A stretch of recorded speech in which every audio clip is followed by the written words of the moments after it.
What's good in the hood, YouTube? This is Crazy Samurai 71 here, bringing another video. Today I'm bringing you a video on Lupinranger versus Patoranger episode 10. Yes, we're 10 episodes in now, so we can finally say we're into the double digits, which is very nice to note. And this episode was actually really good. It introduced us to a new mode for Lupin Kaiser, and it also introduced us to a new mode that Lupin Red can use, which is very, very cool. It's unclear if the other members can use it, though I'm suspecting that it's probably just going to be Lupin Red, which is fine. And we'll get into that in this episode. It also has our first confrontation between Kairi and Zamigo. Zamigo, if you don't remember, is the villain that actually erased the family members that the Lupin Rangers cared about so much and have been trying to get back. So very important situation there. And the Lupin Rangers finally get to know the actual name of this character, which is very important, though we've known it for quite some time.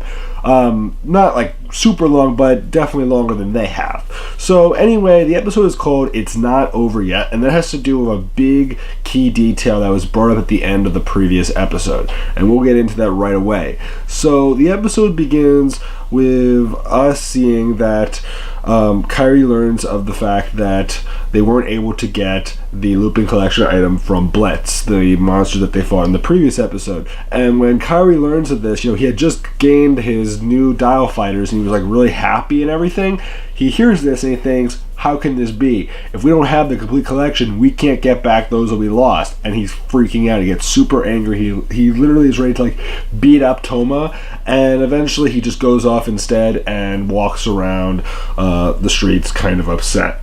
In the meantime, we end up seeing that Keichiro is also wandering the streets, checking out the scene since he's a police officer, making sure that everyone is safe and there's no incidents going on. And what happens is that he ends up confronting Kairi and offers him a beverage, which is like a coffee in a can, which is very normal in Japan. If you're thinking that's a very unusual thing, it's not.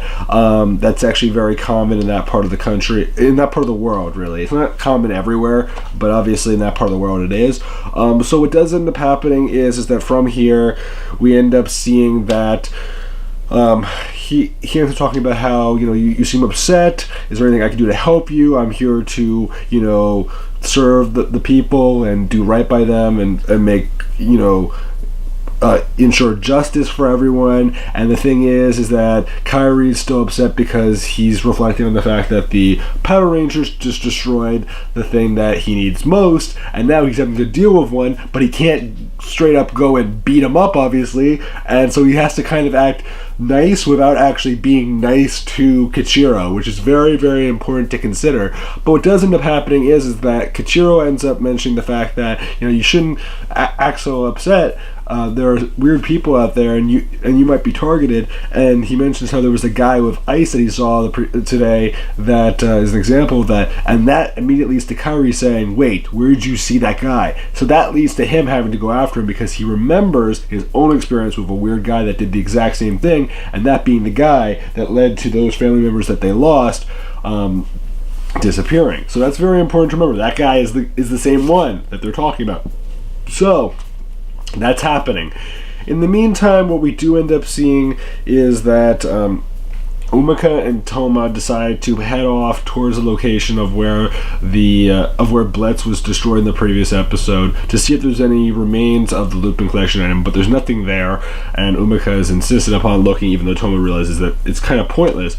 But what is brought up, though, is the fact that, unlike in most cases when it came to the Ganglers, typically when a Gangler is destroyed, Gochi would show up and use her magic to suddenly make the Gangler grow. In this case, that didn't happen, implying that maybe the Gangler was not destroyed. So that's a very important detail because everyone was assuming they defeated it.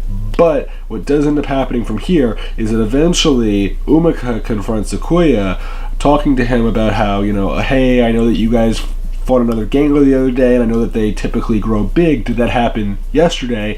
And what happens is he says no, and that leads to a whole conversation back at the Patorangers base where they end up discussing the fact that that didn't happen. They think maybe Blitz is still alive. So then we end up seeing in the Gangler base that apparently that is the case. Apparently he managed to get away, and Destra says sorry for working on his own to his master. That's very important to Degranio. And at the same time, Degranio says, it's alright, I understand, this should be interesting at least. He's willing to see things change up a little bit. So that's a very important detail to keep in mind. So all that's happening. In the meantime, what we do end up seeing is that eventually Kairi ends up heading off down a street. He ends up hearing some schoolboys talking about seeing some guy chewing on some ice, and Kairi goes up to them asking them where he saw the guy. So at that point he ends up heading off towards that direction.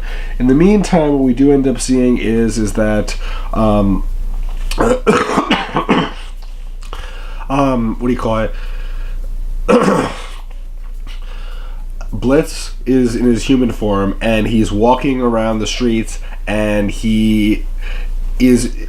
suddenly he's confronted by the Patorangers, which lead him into a building. At the same time, what's happening is that Kairi ends up heading into that same building prior to this, and he ends up confronting Zamigo. And that's a very interesting exchange, because Zamigo's kind of like a character that likes to joke around about things that are not so nice. So he'll try to make a joke out of something that really shouldn't be made a joke of, but like it's his doing, and he's a bad guy to begin with, so he likes to make fun of those kind of situations and play off of that whole entire concept.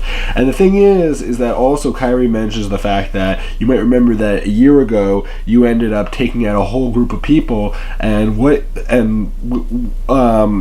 using your Lupin collection item. And the thing is that he says that he doesn't really have one, he just has his own abilities. Yeah, he clearly does, because he has a safe, and he keeps on pulling out certain weapons when he begins to fight Kairi. And in fact, Kairi gets blasted with his ice gun that actually shoots off his hat, and then eventually what ends up happening is that as the Power Rangers eventually transform, they go into the building with Blitz. In the meantime, the other Lupin Rangers arrive from above, so they have like 4 different things happening at once. There's Kairi, there's Amigo, there's the 2 Lupin Rangers, and there's the 3 Power Rangers, and also Blitz. So it's like there's so much going on at once, and at the same time what does end up happening is that eventually Zamigo kind of retreats for a little bit, and in the meantime what ends up happening is that Kairi confronts Toma and Umika about the fact that this guy is the gangler that destroyed the people that we cared about. And the thing is that Kairi wants to go after them alone.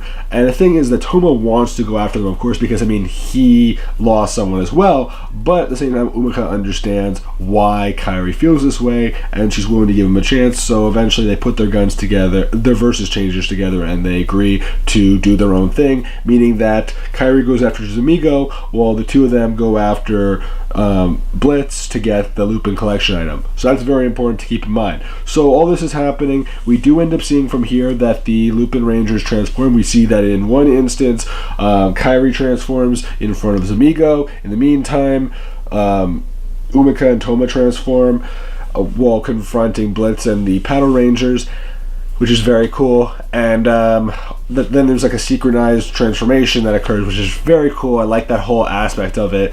That was a really cool moment that they had in the episode. And we do end up seeing several different fight sequences that occur. Kairi ends up using his versus changer in various ways to kind of battle battle Zamigo. Zamigo was able to pull out his ice guns. Every single time he wants to do a shot, he can just pull one out of his safe and just grab it out and shoot.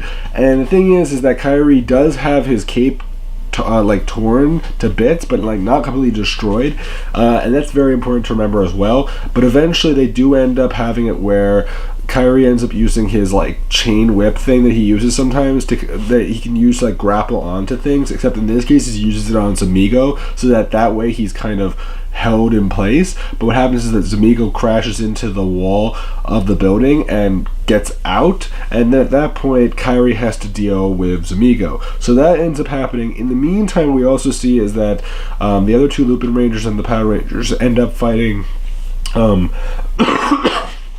Blitz, and what ends up happening is that they eventually get into the situation where they're about to destroy Blitz, but somehow Umika manages to quickly go in and get open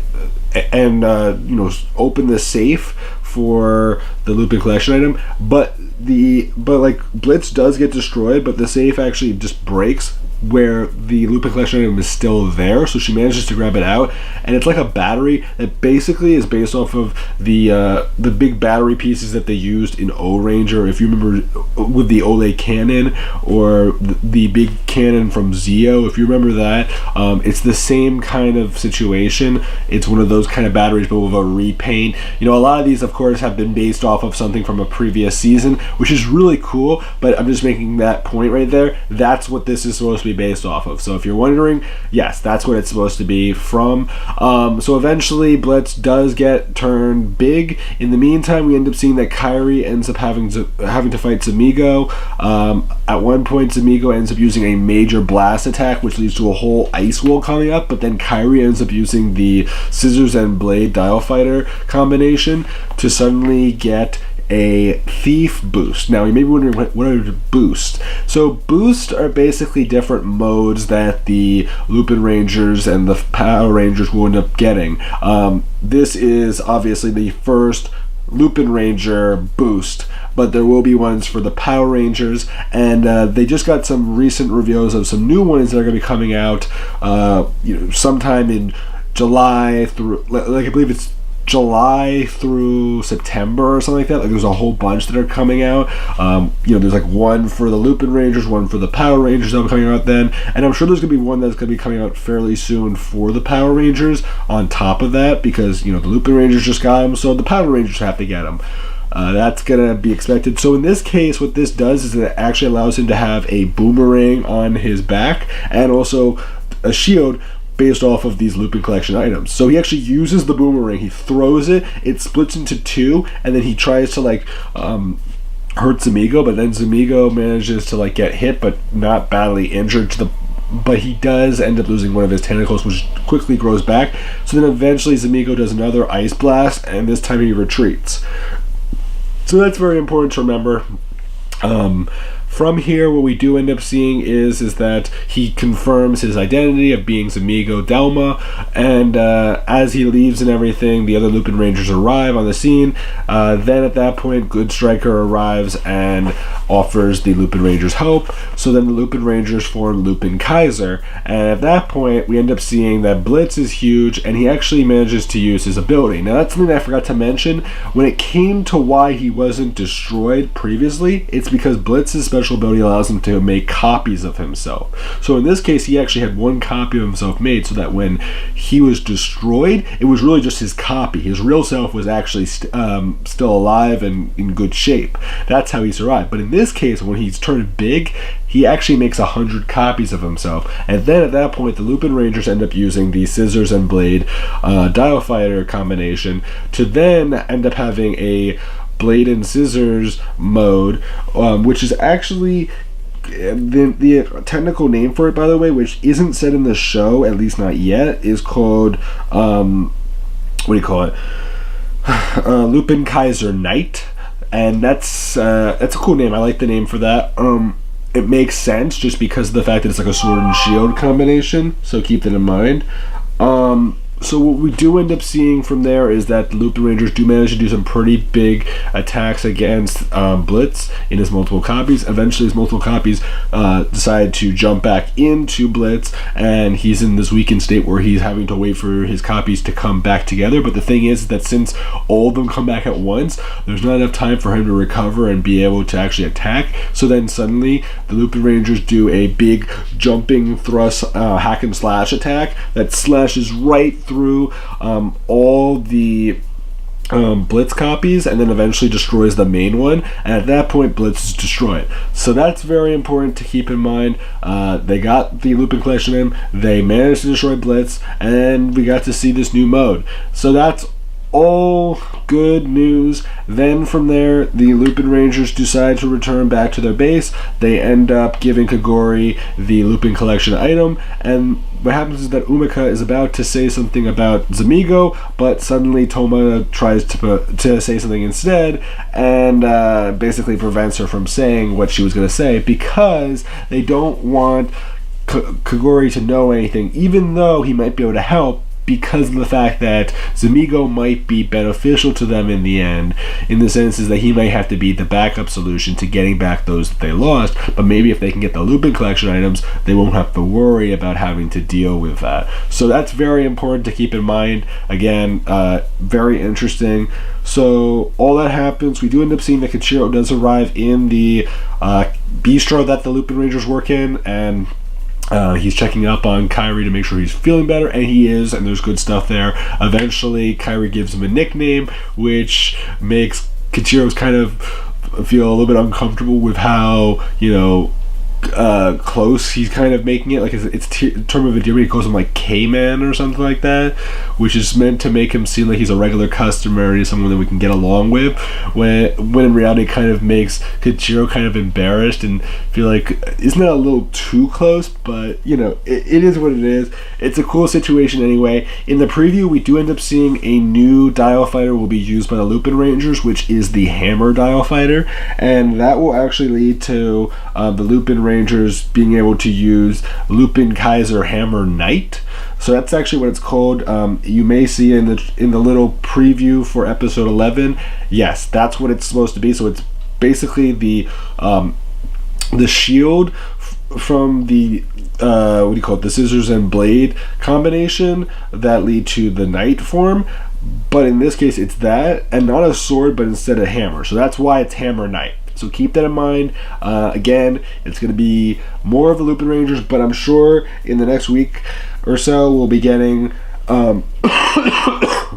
another Patoranger trigger machine that will be introduced, which should be the drill trigger machine, and that should come soon enough, and definitely looking forward to seeing that and more. Actually, it would be the crane one, I would think. Yeah, the crane one would probably be next, and that will be an interesting one to see. No, the drill one's coming later. I'm sort of mixing things up, but just keep that in mind. We got some cool stuff coming along the way. The Lupinrangers are getting a lot of focus just because that's a lot of the stories based around them, at least right now. But in time, don't get me wrong, I'm sure we'll get plenty more focus towards the what do you call it, the Power Rangers.